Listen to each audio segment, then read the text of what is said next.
Brigham from VFW. And this is Paul Kerchum. Paul is a World War II survivor and a Bataan Death March survivor. Paul will be one of our guest speakers. And we're very glad to have him. And you're, how young are you, Paul? How young are you? 102? 102 years old. I also served in the Korean War. Thank you. 29 years. 8 infantry and 21 Air Force. I guess he liked the food. Good morning. Welcome to the Barney-Figueroa VFW Post 6271 Memorial Day Ceremony. I'd like to welcome the following guests to our ceremony. Benson Mayor Joe Konrad and Judge Bruce Staggs. Everyone please rise for Post Chaplain Wally Gilliam and remain standing for the National Anthem and the Pledge of Allegiance.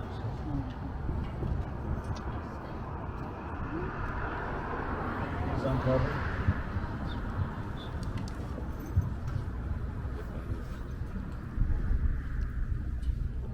Father of us all, in the depth of our silent reverence, we realize the truth in your inspired words. I am the resurrection and the life. He that believeth in me, though he were dead, yet shall he live. As comrade after comrade departs, we march on with our wings growing thinner. Help us to be faithful unto thee. Look in mercy on the widows and children of our departed comrades we beseech thee. And with thine own tenderness, console and comfort those who are bereaved. Heavenly Father, bless our country with freedom, peace, and righteousness. Through thy favor may we meet at last before thy throne in heaven. We praise thy great and holy name forever and ever. Amen.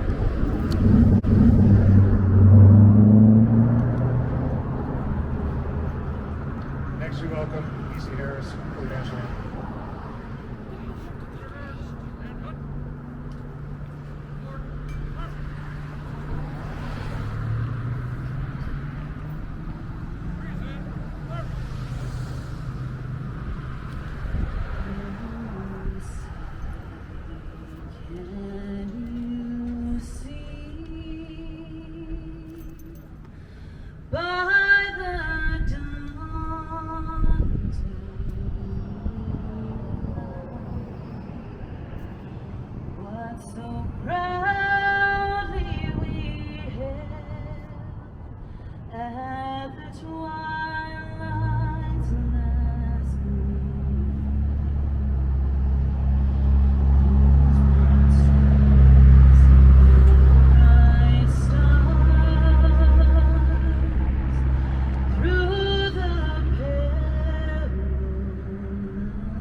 Ladies and gentlemen, please welcome our first guest speaker, Mayor Joe Konrad.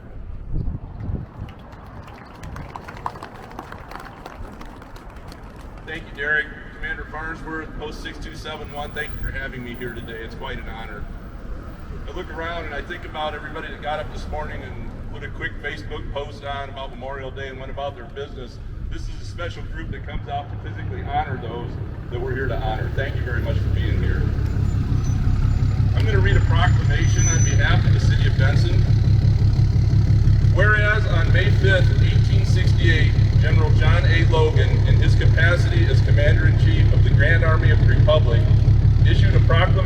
that Decoration Day, later to be known as Memorial Day, should be observed nationwide on May 30th, 1868, to honor the memory of those who gave their lives in defense of freedom and has continued for more than a century. And whereas in 1971, Congress designated the last Monday in May as Memorial Day to recognize every military person who dies in service to our nation. And whereas Memorial Day is our most solemn day of remembrance. And whereas today we honor the men and women who made the supreme sacrifice and acknowledge and protect the ideals they died for, so their sacrifice shall not be in vain. Now therefore, I, Joe A. Konrad, by virtue of the authority vested in me as mayor of the city of Benson, Arizona, do hereby proclaim this day, Monday, May 30th, 2022, as Memorial Day. Furthermore, I join with those gathered here and urge all citizens of this community to celebrate this day as a day for prayer and ceremonies showing respect for America's veterans. Let us also hold high those who are defending and protecting our country, our freedom, and our way of life. We continue to pray for their safe return home.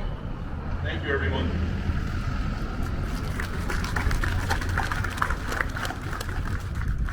Our next speaker is Justice of the Peace Bruce Staggs.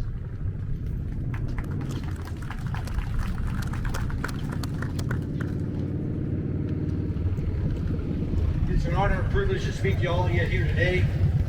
Commander Farnsworth, thank you very much for giving me the opportunity in some small way honor our veterans and our people that have fallen.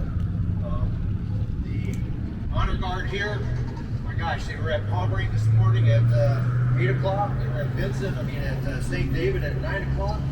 And they're here today at 10:30. They're not the slyest people, with all due respect, gentlemen, but I think you all need a hand of applause here.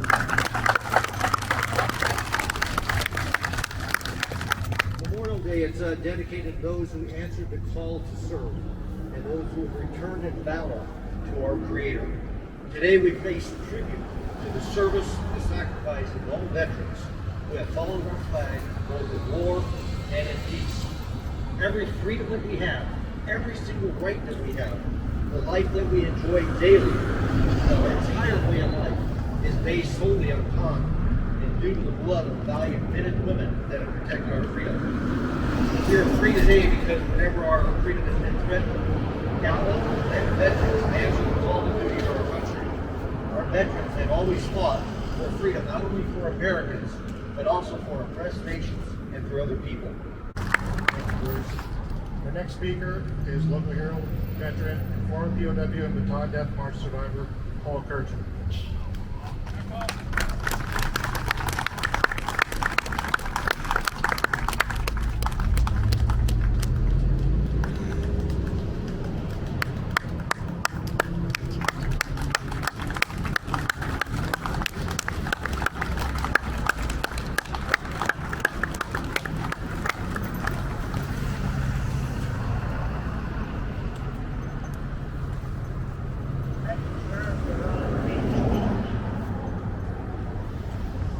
Good morning and welcome.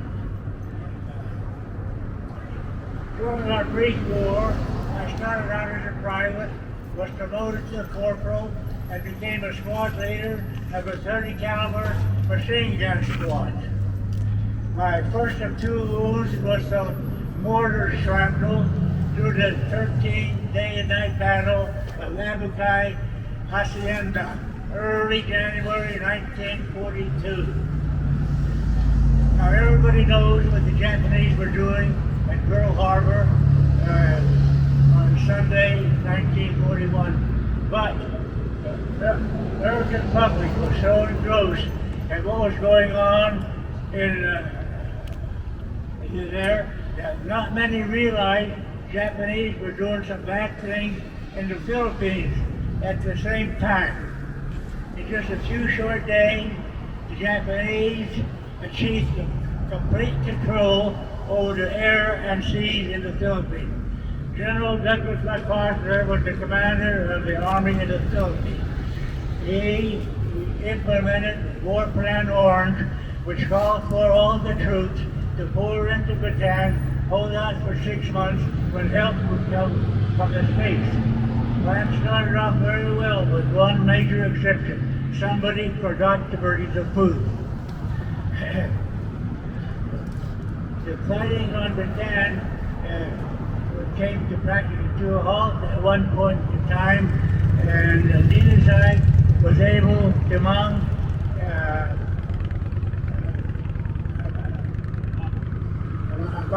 firefight. Anyway, a stalemate took place on Japan until Good Friday, 3 April 1942.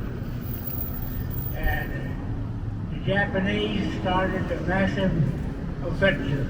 And around the clock with heavy artillery, around the clock aircraft bombing. 4 April, more of the same. Sunday, Easter Sunday, the MLR, main line of resistance, completely collapsed, and what followed was complete chaos. General King, the commander of the army on Bataan, after much soul-searching, knowing help was not coming from the States, knowing the poor condition of his army, and knowing that General Yamashita, alias the Tiger of Malaya, a recent conqueror of Singapore with 60,000 British soldiers surrender, had just entered the Philippines with reinforcement. So, General King met the Japanese High Command on 9 April and surrendered a completely exhausted, sick, hungry army. Then were suffering from malaria, dysentery, dengue fever, scurvy, malnutrition, and other ailments, and they were not ready for that response. 60 miles from Barbados to San Fernando Railhead. Aaron was shot, bayoneted, beheaded, were beaten to death on that hot, dusty road. At San Fernando, we were stuffed into boxcars. After a 4-hour freight line, we were unloaded at the village of Capas.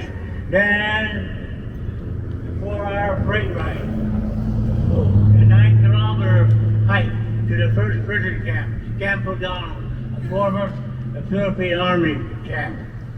When our group entered O'Donnell, a Japanese officer greeted us, calling us capitalistic pigs, in other words. I'll never forget the final word. He said, "You are not prisoners of war, you're captains, and you will be treated like captains." And so we were. In June of 42, I was in a group transported to the main prison camp to Bataan. One day they chased us out of our huts, made us line up along the fence, and watch as Private Penfoos, B Company, 31st Infantry, dug his own grave and was executed by a fire squad. After 93 days of fighting on half rations, obsolete weapons, and against overwhelming odds, General King surrendered the army on Bataan on 9 April. Early on, work details were sent to Korea, Taiwan, Japan, and Manchuria to perform slave labor in mines, factories, and shipyards. The ships carrying the men to those destinations became known as hell ships. 5,280 Americans went down to the bottom of the sea when they were on hell ships sunk by American aircraft or American submarines. Early October 1943, I was in a 500-man work detail sent to an area near the village of Los Pinos, 40 miles from Manila. There we built an airfield during the next 12 months. Early November 1944, we were at the end of the runway when one of the men began pointing towards Manila and screaming. And there in the sky above Manila, American and Japanese aircraft in aerial combat. Later we learned, just for the time, General MacArthur returned to the Philippines. Next morning, 1,100 of us were stuffed into the forward and aft holds of the Japanese ship, the Haramaru. The ship became part of a 9-ship convoy with Japanese destroyer escort. The convoy no sooner left Manila Bay than it came under American submarine attack. The holds were covered, we remained in complete darkness. What seemed like endless days, I keep getting the explosions from the depth chargers and from the destroyers, the zigzagging of our ship. We ran all over South China Sea, being chased for 18 horrendous days and nights by American submarine. On the 18th day, we pulled into Hong Kong. I happened to be by the ladder when we docked, and a Japanese guard motioned me to come up topside. I scrambled up the ladder, grabbed the water hose, drenched myself, drank and drank, filled my 2 canteens, hooked them back on my belt, and I started filling water bottles and canteens as they came up from the hold. This went on for about 4 hours. Then lo and behold, from somewhere in China, there come American aircraft looking for targets of opportunity. Back down in the hold and off we went again. About a week later, we pulled into Taiwan. We were there 2 weeks when we put aboard to a trade cruise ship built for Maroon. The Japanese had confiscated the ship at the beginning of the war and converted it into a troop carrier. Then off we went 7 days there north, destination Japan. After 7 days, we pulled into Honshu, the largest Japanese island, and home of Tokyo, the capital. Stuffed into a train and headed north. We were taken on a narrow gauge railroad to the village of Makatur, and there we worked at Mitsubishi Mine number 11 until the end of the war. After World War II, I enlisted with the Army Air Force. I retired when I was 1960, the grade of Chief Master Sergeant with 29 years service, 8 infantry, and 21 Air Force. Thank you all for giving me this opportunity to tell my story.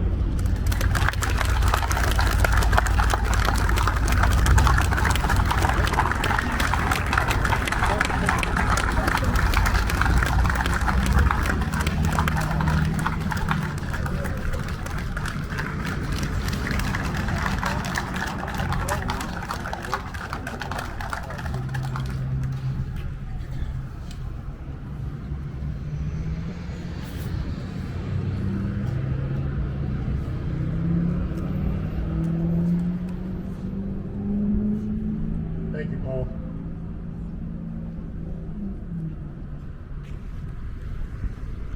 The next speaker.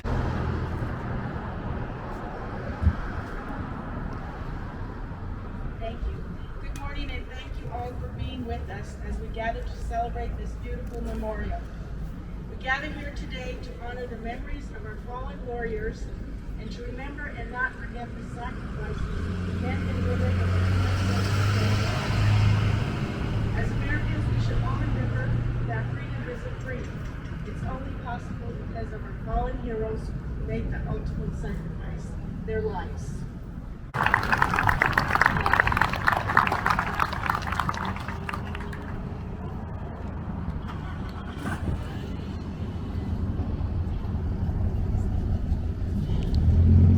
Thank you, Beverly.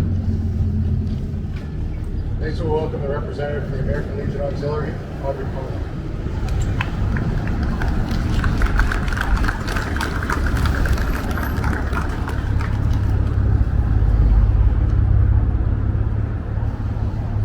Good morning. We're welcome here every day on this special day. And I want to say that I'm happy to see such a big group, as I have been coming to this since 1983, and today is fabulous. What I'm going to tell you about is the poppy itself. From the battlefields of World War I, weary soldiers were brought home the memory of a barren landscape transformed by wild poppies, red as the blood that had soaked the soil.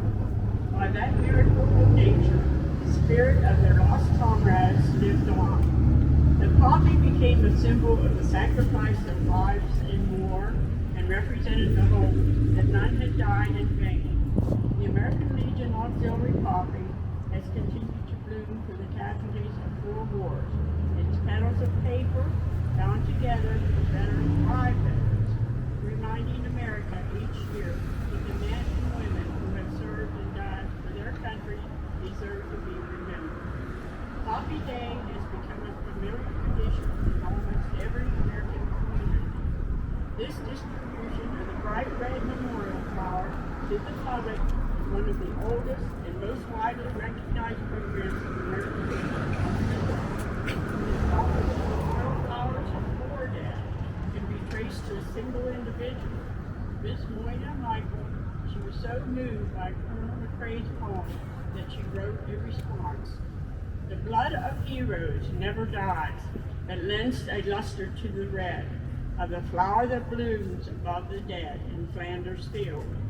On impulse, she bought a bouquet of poppies, called at New York City's Winemaker's Department Store of Red, and handed them to a businessman meeting at the New York YMCA, where she worked. She asked them to wear the poppy as a tribute to the fallen.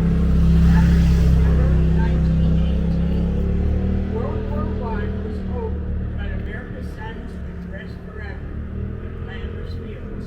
Later, she would spearhead a campaign that would promote the adoption of the poppy as a national symbol of sacrifice in order not to read the poem Colonel McRae.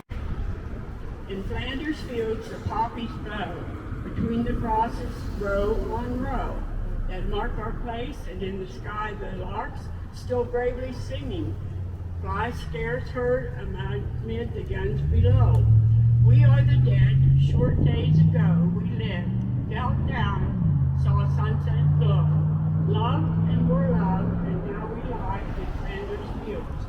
Take up our quarrel with the foe. To you from failing hands we throw the torch, be yours to hold it high. If you break faith with us who die, we shall not sleep. Grow, Flanders Fields. This was by Colonel and John McRae. Thank you very much.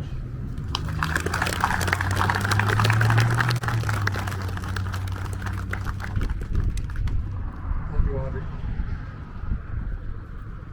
General John A. Logan's Memorial Day Order. General Order number 11, Headquarters, Grand Army of the Republic, Washington, D.C., May 5th, 1868. Paragraph 4. Let us then, at the time appointed, gather around their sacred remains and garland the passionless mounds above them, that with choicest flowers of springtime, let us raise above them the dear old flag they saved from dishonor. Let us in this solemn presence renew our pledges to aid and assist those who have left among us as sacred charges upon the nation's gratitude, the soldiers and sailors, widow and orphan. At this time, ladies and gentlemen, please rise as we will ring the bell for the following services and for our honor guard to pay tribute to those who made the ultimate sacrifice.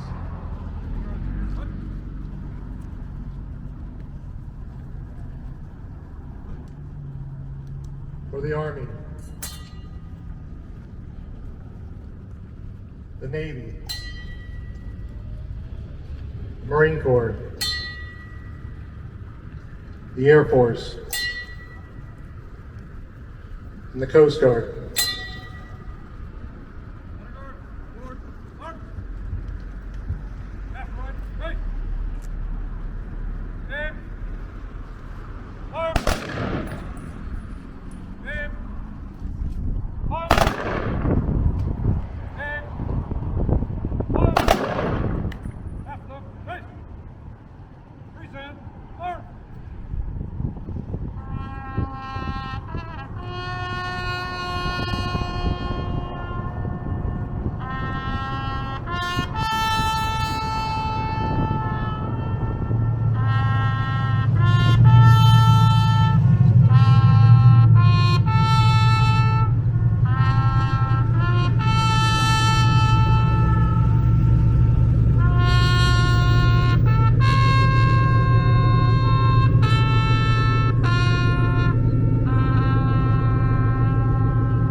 Ladies and gentlemen, this concludes our 2022 Memorial Day ceremonies. The Barney-Figueroa Post welcomes you to join us back at the Post next to R&R Pizza on 5th Street for our open house. Thank you for attending. Please drive safely.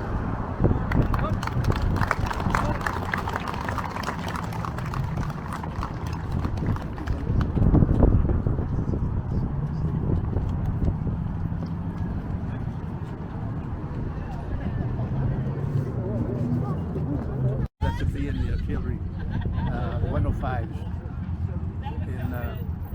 And when my unit went, I'm going to say the first unit went to Florida. I assume they went there because they were Cuban Missile Crisis. And I went to 2nd Hauser Battalion, 31st Artillery, Charlie Battery. Well, they put me in the combat section, so I was field communications there for the artillery. So. And then for 2 years in the Army because I was a draftee, so that's 2 years, and then I got out.